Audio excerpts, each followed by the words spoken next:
ಹಿಂದಕ್ಕೆ ಎಳೆದ್ರೆ ನಿಮಗೆ high speed ಆಗಿ ಕೆಲಸ ಮಾಡುತ್ತೆ, ಅದೇ ರೀತಿ ಮುಂದಕ್ಕೆ ತಳ್ಳಿದ್ರೆ ನಿಮಗೆ ಲೋ ಸ್ಪೀಡ್ ಅಲ್ಲಿ ಕೆಲಸ ಮಾಡುತ್ತೆ. ಹಾಗೆ ಈ ಟಿಲ್ಲರ್ ನ ಪ್ರೈಸ್ ಬಗ್ಗೆ ಹೇಳೋದಾದ್ರೆ ನೋಡಿ, ಒಂದು ಮೇನ್ ಕ್ಲಚ್ ಬರುತ್ತೆ, ಮತ್ತೆ ಇವೆರಡು ಬಂದ್ಬಿಟ್ಟು ಸೆಕೆಂಡರಿ ಕ್ಲಚ್ ಬರುತ್ತೆ. ಟೈರ್ ನ ಈ ಕಡೆಗೆ ಈ ಟೈರ್ ನ ಈ ಕಡೆಗೆ ಹಾಕಿದ್ರೆ ನಿಮ್ಗೆ ಏನಾದ್ರೂ ಸಬ್ಸಿಡಿ ಬೇಕು ಅಂತಂದ್ರೆ ನೋಡಿ, ಫಸ್ಟ್ ಗೇರ್ ಅಲ್ಲಿ ಬಂದ್ಬಿಟ್ಟು 200 RPM ಅಲ್ಲಿ ಕೆಲಸ ಮಾಡುತ್ತೆ. 2400 RPM ತನಕ ರೈಸ್ ಮಾಡಿದ್ರೆ ಮಾತ್ರ ಅದರಿಂದ 6 ಫಾರ್ವರ್ಡ್ ಮತ್ತೆ 2 ರಿವರ್ಸ್ ಗೇರ್ ಬರುತ್ತೆ. ರೈತ ಬಾಂಧವರಿಗೆ ನಮಸ್ಕಾರ, ನೀವು ನೋಡ್ತೀರಾ ಟ್ರ್ಯಾಕ್ಟರ್ ಗುರು ಕನ್ನಡ ಯೂಟ್ಯೂಬ್ ಚಾನಲ್. ಬನ್ನಿ ನಾವಿವತ್ತು ಈ ಟಿಲ್ಲರ್ ಬಗ್ಗೆ ನೋಡೋಣ. ನೋಡಿ, ಈ ಟಿಲ್ಲರ್ನ ಮಾಡಲ್ ಬಂದ್ಬಿಟ್ಟು VST ಶಕ್ತಿ 130DA. ಈ ಟಿಲ್ಲರ್ನ ಸಂಪೂರ್ಣ ಮಾಹಿತಿಗಾಗಿ ವಿಡಿಯೋನ ಕೊನೆ ತನಕ ನೋಡಿ. ನಿಮ್ಗೇನಾದ್ರೂ ಈ ಟಿಲ್ಲರ್ ಬಗ್ಗೆ ಇನ್ನೂ ಹೆಚ್ಚಿನ ಮಾಹಿತಿ ಬೇಕಾದಲ್ಲಿ ಡಿಸ್ಕ್ರಿಪ್ಷನ್ ಅಲ್ಲಿ ನನ್ನ ಇನ್ಸ್ಟಾಗ್ರಾಮ್ ಲಿಂಕ್ ಕೊಟ್ಟಿರ್ತೀನಿ, ನೀವಲ್ಲಿ ಬಂದು ಮೆಸೇಜ್ ಮಾಡಬಹುದು. ಬನ್ನಿ ಹಾಗೆ ಈ ಟಿಲ್ಲರ್ನ ಇಂಜಿನ್ ಬಗ್ಗೆ ನೋಡೋದಾದ್ರೆ ನೋಡಿ, ಇದರಲ್ಲಿ ಬಂದ್ಬಿಟ್ಟು ನಿಮಗೆ 13 HP ಮತ್ತೆ 673 cc DA ಇಂಜಿನ್ ನ ಕೊಟ್ಟಿದ್ದಾರೆ.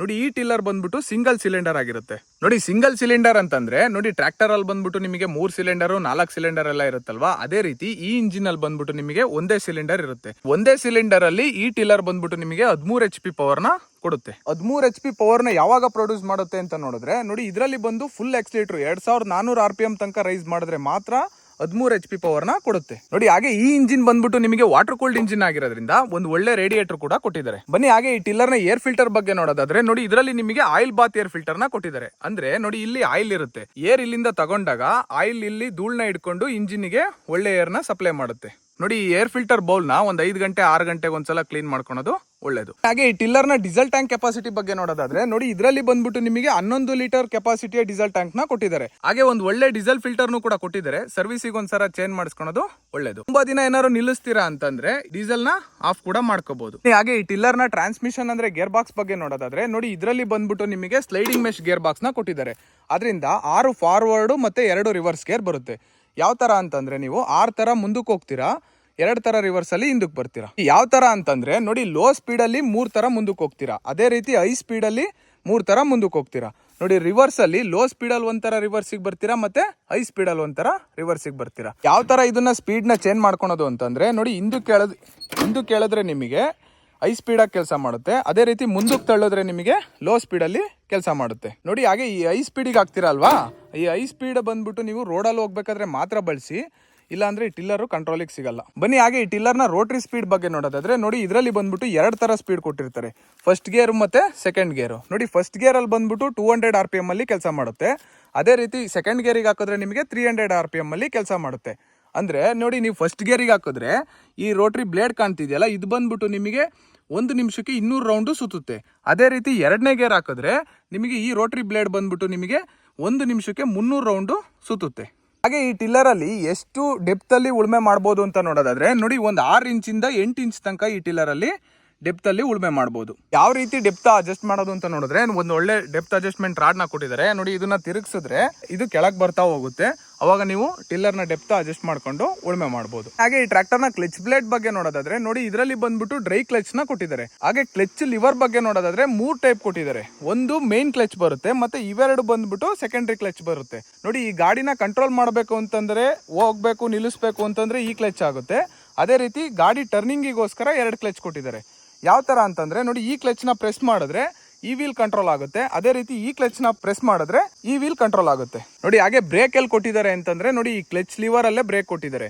ಜಸ್ಟ್ ಹಿಂದಕ್ಕೆ ಹಿಂಗೆ ಎಳೆದ್ ಬಿಟ್ರೆ ಬ್ರೇಕ್ ಆಗಿ ವರ್ಕ್ ಆಗುತ್ತೆ. ನೋಡಿ, ಸ್ಟಾರ್ಟ್ ಮಾಡಿ ಓಡಿಸ್ಬೇಕಾದ್ರೆ ನಾನು ಇದನ್ನ ತೋರಿಸ್ತೀನಿ, ಇದು ಯಾವ ತರ ವರ್ಕ್ ಆಗುತ್ತೆ ಅನ್ನೋದನ್ನ. ಟಿಲ್ಲರ್ ಅಲ್ಲಿ ಲೈಟ್ ಇರೋದಕ್ಕೋಸ್ಕರ ಒಂದು ಒಳ್ಳೆ ಸ್ವಿಚ್ ನ ಕೂಡ ಕೊಟ್ಟಿದ್ದಾರೆ, ಹೈ ಬೀಮು, ಲೋ ಬೀಮು ಮತ್ತೆ ಆಫ್ ಕೂಡ ಮಾಡ್ಕೋಬಹುದು. ಹಾಗೆ ಈ ಟಿಲ್ಲರ್ ನ ಟೈರ್ ಸೈಜ್ ಬಗ್ಗೆ ನೋಡೋದಾದ್ರೆ ನೋಡಿ, ಇದರಲ್ಲಿ ಬಂದ್ಬಿಟ್ಟು ನಿಮಗೆ 6x12 ಇಂಚ್ ಇರುವ ಟೈರ್ ನ ಕೊಟ್ಟಿದ್ದಾರೆ. ಅಂದ್ರೆ 6 ಇಂಚ್ ಅಗಲ ಮತ್ತೆ 12 ಇಂಚು ವ್ಯಾಸವಿರುವ ಟೈರ್ ನ ಕೊಟ್ಟಿದ್ದಾರೆ. ಈ ಟೈರ್ ಗಳನ್ನ ನಿಮ್ ಕೆಲಸದ ಅನುಗುಣವಾಗಿ ಬದಲಾಯಿಸ್ಕೋಬಹುದು. ನೋಡಿ, ಈ ಟೈರ್ ನ ಈ ಕಡೆಗೆ, ಈ ಟೈರ್ ನ ಈ ಕಡೆಗೆ ಹಾಕಿದ್ರೆ ಸ್ವಲ್ಪ ಟಿಲ್ಲರ್ ನ ವಿಡ್ತು ಕಡಿಮೆ ಆಗುತ್ತೆ. ಇನ್ನೂ ಚಿಕ್ಕದಾದ ಜಾಗದಲ್ಲಿ ನೀವು ಆರಾಮಾಗಿ ಈ ಟಿಲ್ಲರ್ ಅಲ್ಲಿ ಉಳುಮೆ ಮಾಡ್ಕೋಬಹುದು. ಈ ಟಿಲ್ಲರ್ ನ ಡೀಸೆಲ್ ಅವರೇಜ್ ಎಷ್ಟು ಬರುತ್ತೆ ಅಂತ ನೋಡಿದ್ರೆ ನೋಡಿ, ಇದು ಬಂದ್ಬಿಟ್ಟು ಗಂಟೆಗೆ 1 ರಿಂದ 1.25 ಲೀಟರ್ ಕೂಡ ಡೀಸೆಲ್ ನ ಕುಡಿಯುತ್ತೆ. ಫ್ರಂಟ್ ಲುಕ್ ಬಗ್ಗೆ ನೋಡೋದಾದ್ರೆ ಒಂದು ಹೆಡ್ ಲೈಟ್ ಮತ್ತೆ 2 ರಿಫ್ಲೆಕ್ಟರ್ ನ ಕೊಟ್ಟಿದ್ದಾರೆ, ಇವೇನ್ ಇಂಡಿಕೇಟರ್ಸ್ ಏನಲ್ಲ. ಹಾಗೆ ಫ್ರಂಟ್ ಅಲ್ಲಿ ಬಂದು ಒಂದು ಒಳ್ಳೆ ಬಂಪರ್ ನು ಕೂಡ ಕೊಟ್ಟಿದ್ದಾರೆ. ಹಾಗೆ ಈ ಟಿಲ್ಲರ್ ಬಂದ್ಬಿಟ್ಟು ನಿಮಗೆ ಬೆಲ್ಟ್ ಡ್ರೈವ್ ಆಗಿರುತ್ತೆ, ಆದ್ರಿಂದ 3 ಬೆಲ್ಟ್ ನ ಕೊಟ್ಟಿರ್ತಾರೆ ನೋಡಿ. ಹಾಗೆ ಈ ಟಿಲ್ಲರ್ಗೆ ಯಾವ್ಯಾವ ರೀತಿಯಾದ ಇಂಪ್ಲಿಮೆಂಟ್ಸ್ ನ ಹಾಕಬಹುದು ಅಂತ ನೋಡೋದಾದ್ರೆ, ಒಂದು ಬಂದು ರೋಟಾವೇಟರ್ ಹಾಕೋಬಹುದು ನೋಡಿ. ಹಾಗೆ ಈ 4 ಬೋಲ್ಟ್ನು ಕೂಡ ರಿಮೂವ್ ಮಾಡ್ಕೊಂಡು ನೀವು ನೇಗ್ಲು, ಕಲ್ಟಿವೇಟ್ರು, ಕೂರ್ಗೆ ಮಿಷಿನ್ ಕೂಡ ಹಾಕೋಬಹುದು. ಅದೇ ರೀತಿ ಈ ಇಂಜಿನ್ ಬಂದ್ಬಿಟ್ಟು ನಿಮಗೆ ಬೆಲ್ಟ್ ಡ್ರೈವ್ ಆಗಿರೋದ್ರಿಂದ ಇದಕ್ಕೆ ನೀವು ವಾಟರ್ ಪಂಪು, ಸ್ಪ್ರೇಯರ್ ಪಂಪು, ಹಾಗೆ ಆಲ್ಟರ್ನೇಟರ್ ಅಂದ್ರೆ ಆರ್ಮೇಚರ್ ಕೂಡ ಇದಕ್ಕೆ ಫಿಟ್ ಮಾಡ್ಕೊಂಡು ಬಳಸಬಹುದು. ಇನ್ನು ಹಲವಾರು ತರವಾದ ಇಂಪ್ಲಿಮೆಂಟ್ಸ್ ನ ಇದಕ್ಕೆ ಯೂಸ್ ಮಾಡ್ಕೊಂಡು ಬಳಸಬಹುದು. ಕೆಲವು ಕಡೆ ಮಾತ್ರ ಈ ಇಂಜಿನ್ ಗೆ ರೀಪರ್ ಕೂಡ ಹಾಕಂತಿದ್ದಾರೆ, ಅಂದ್ರೆ ಹುಲ್ ಕಟ್ ಮಾಡೋ ಮಿಷಿನ್ ಬರುತ್ತಲ್ಲ, ಆ ಮಿಷಿನ್ ಕೂಡ ಇದಕ್ಕೆ ಹಾಕೊಂಡು ಬಳಸ್ತಿದ್ದಾರೆ ನೋಡಿ. ಹಾಗೆ ಈ ಟಿಲ್ಲರ್ ನ ಸರ್ವಿಸ್ ಬಗ್ಗೆ ನೋಡೋದಾದ್ರೆ, ಮೊದಲು 50 ಗಂಟೆಗೆ ಒಂದು ಸರ್ವಿಸ್ ನ ಮಾಡಿಸ್ಕೋಬೇಕಾಗುತ್ತೆ. ಅದಾದ್ಮೇಲೆ ನೀವು 150 ಗಂಟೆಗೆ ಒಂದು ಸರ್ವಿಸ್ ನ ಮಾಡಿಸ್ಕೋಬೇಕಾಗುತ್ತೆ ನೋಡಿ. ನಿಮ್ಗೇನಾದ್ರೂ ಈ ಟಿಲ್ಲರ್ ನ ಯಾವ ರೀತಿ ಸರ್ವಿಸ್ ಮಾಡ್ತಾರೆ, ಏನ್ ಕಾಸ್ಟ್ ಆಗುತ್ತೆ ಅನ್ನೋದೇನಾದ್ರೂ ಬೇಕಾದ್ರೆ ಕಮೆಂಟ್ ಮಾಡಿ, ನಾನು ನೆಕ್ಸ್ಟ್ ವಿಡಿಯೋದಲ್ಲಿ ನಿಮಗೆ. ಹಾಗೆ ಈ ಟಿಲ್ಲರ್ ನ ಪ್ರೈಸ್ ಬಗ್ಗೆ ಹೇಳೋದಾದ್ರೆ ನೋಡಿ, ಇದು ಬಂದ್ಬಿಟ್ಟು ನಿಮಗೆ 1,90,000ದಿಂದ 2 ಲಕ್ಷ ತನಕನೂ ಈ ಟಿಲ್ಲರ್ ನ ಪ್ರೈಸ್ ಆಗುತ್ತೆ. ನೀವೇನಾದ್ರೂ ಸಬ್ಸಿಡಿಗೆ ಹೋಗ್ತೀರಾ ಅಂತಂದ್ರೆ ಈ ಟಿಲ್ಲರ್ ಬಂದ್ಬಿಟ್ಟು ನಿಮಗೆ 1,14,500 ತನಕನೂ ಆಗುತ್ತೆ. ನಿಮ್ಗೆ ಏನಾದ್ರೂ ಸಬ್ಸಿಡಿ ಬೇಕು ಅಂತಂದ್ರೆ ನೀವು ಹತ್ತಿರದ ಕೃಷಿ ಆಫೀಸ್ಗೆ ಹೋಗಿ ಅರ್ಜಿ ಹಾಕ್ಬೇಕಾಗತ್ತೆ ನೋಡಿ. ಹಾಗೆ ಈ ಟಿಲ್ಲರ್ ನ ವೆಯ್ಟ್ ಎಷ್ಟಿದೆ ಅಂತ ನೋಡೋದಾದ್ರೆ ನೋಡಿ, ಈ ಟಿಲ್ಲರ್ ಬಂದ್ಬಿಟ್ಟು ನಿಮಗೆ ರೋಟರಿ ಜೊತೆಗೆ 430 kg ತೂಕ ಬರುತ್ತೆ. ಬನ್ನಿ ಹಾಗೆ ಈ ಟಿಲ್ಲರ್ ನ ಯಾವ ರೀತಿ ಸ್ಟಾರ್ಟ್ ಮಾಡೋದು ಅಂತ ನೋಡೋದಾದ್ರೆ, ಮೊದಲು ಬಂದು ಇಲ್ಲಿ ಗೇರ್ಸ್ ನೆಲ್ಲ ನ್ಯೂಟ್ಲು ಮಾಡ್ಕೋಬೇಕಾಗತ್ತೆ. ನೆಕ್ಸ್ಟ್ ಬಂದು ಡೀಸೆಲ್ ಆನ್ ಆಗಿದೆಯಾ ಆಫ್ ಆಗಿದೆಯಾ ಚೆಕ್ ಮಾಡ್ಕೊಂಡು, ಆಫ್ ಆಗಿದ್ರೆ ಆನ್ ಮಾಡ್ಕೋಬೇಕಾಗತ್ತೆ. ಎಕ್ಸ್ಲೇಟರ್ ಬಂದ್ಬಿಟ್ಟು ನೀವು ಈ ಸ್ಟಾರ್ಟಿಂಗ್ ಪಾಯಿಂಟ್ ಗೆ ಇಟ್ಕೋಬೇಕಾಗತ್ತೆ. ಇದು ಬಂದ್ಬಿಟ್ಟು ನೋಡಿ, ಈ ಡಿಕಂಪ್ರೆಷನ್ ಲಿವರ್ ಇದೆಯಲ್ಲ, ಇದನ್ನ ಹಿಂದಕ್ಕೆ ಹಿಂಗೆ ಎಳ್ಕೊಂಡ್ಬಿಡ್ಬೇಕಾಗತ್ತೆ. ಅದೇ ರೀತಿ ಈ ಹ್ಯಾಂಡ್ಲು ಬರುತ್ತಲ್ಲ, ಇದನ್ನ ಕ್ಲಾಕ್ ವೈಸ್ ಒಂದು 5ರಿಂದ 6 ರೌಂಡ್ ತಿರುಗಿಸ್ಕೊಂಡೆ ಆ ಕಂಪ್ರೆಷನ್ ಲಿವರ್ ನ ಬಿಟ್ರೆ ಇದು ಈ ಟಿಲ್ಲರ್ ಸ್ಟಾರ್ಟ್ ಆಗುತ್ತೆ. ಯಾವ ರೀತಿ ಅಂತ ಹೇಳಿದ್ರೆ ನೋಡಿ, ಒಂದು ಡೀಸೆಲ್ ಜನರೇಟರ್ ನ ನೀವು ಯಾವ ರೀತಿ ಸ್ಟಾರ್ಟ್ ಮಾಡ್ತೀರಾ ಅದೇ ರೀತಿ ಈ ಟಿಲ್ಲರ್ ನ ಸ್ಟಾರ್ಟ್ ಮಾಡ್ಬೇಕಾಗುತ್ತೆ. ಹಾಗೆ ಈ ಟಿಲ್ಲರ್ ನ ಯಾವ ರೀತಿ ಸ್ಟಾರ್ಟ್ ಮಾಡಿ ಓಡಿಸೋದು ನೋಡೋಣ ನೋಡಿ. ಮೊದಲು ಈ ಡಿಕಂಪ್ರೆಸ್ ಲಿವರ್ ನ ಹಿಂದಕ್ಕೆ ಎಳ್ಕೋಬೇಕಾಗುತ್ತೆ. ಅದಾದ್ಮೇಲೆ ಈ ಹ್ಯಾಂಡ್ಲನ್ ಹಾಕೊಂಡು ಕ್ಲಾಕ್ ವೈಸ್ ತಿರುಗಿಸ್ಕೋಬೇಕು. ತಿರುಗಿಸ್ಕೊಂತಾನೆ ಈ ಡಿಕಂಪ್ರೆಸ್ ಲಿವರ್ ನ ಬಿಟ್ರೆ ಗಾಡಿ ಸ್ಟಾರ್ಟ್ ಆಗ್ಬಿಡುತ್ತೆ.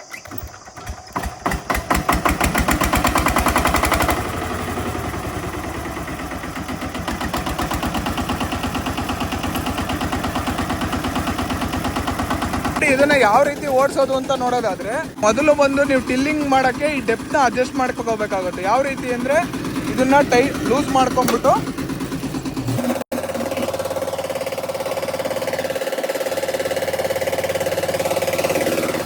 ನೋಡಿ. ಈಗ ನಿಮಗೆ ಫಸ್ಟ್ ರೋಟೋವೇಟರ್ ಯಾವ ತರ ಯೂಸ್ ಮಾಡೋದು ಅಂದ್ರೆ, ಕ್ಲಚ್ ಹಿಂದೆ ಇರುತ್ತೆ.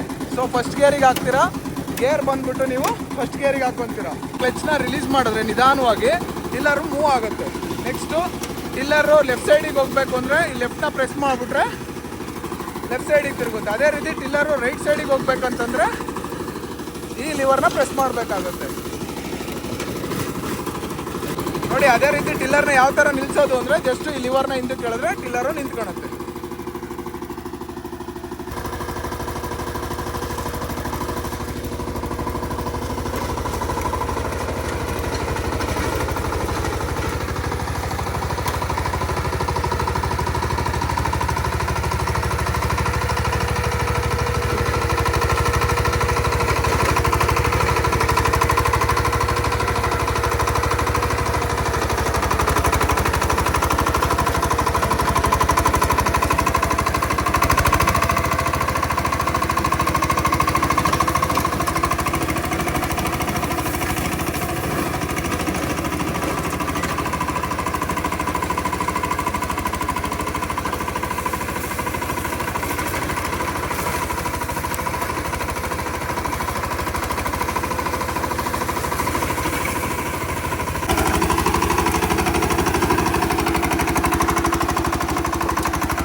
ಹಾಗೆ ಈ ಟಿಲ್ಲರ್ನ ಯಾವ ರೀತಿ ಸ್ಟಾಪ್ ಮಾಡೋದು ಅಂತ ನೋಡೋದಾದ್ರೆ, ಜಸ್ಟ್ ಈ ಎಕ್ಸಲೇಟರ್ನ ಡೌನ್ ಮಾಡಿದ್ರೆ ಆಯ್ತು, ಸ್ಟಾಪ್ ಆಗ್ಬಿಡುತ್ತೆ.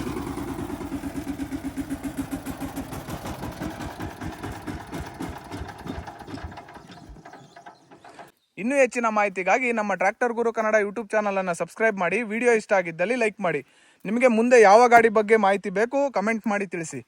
ಅನ್ನದಾತ ಸುಖೀಭವ. ಧನ್ಯವಾದಗಳು.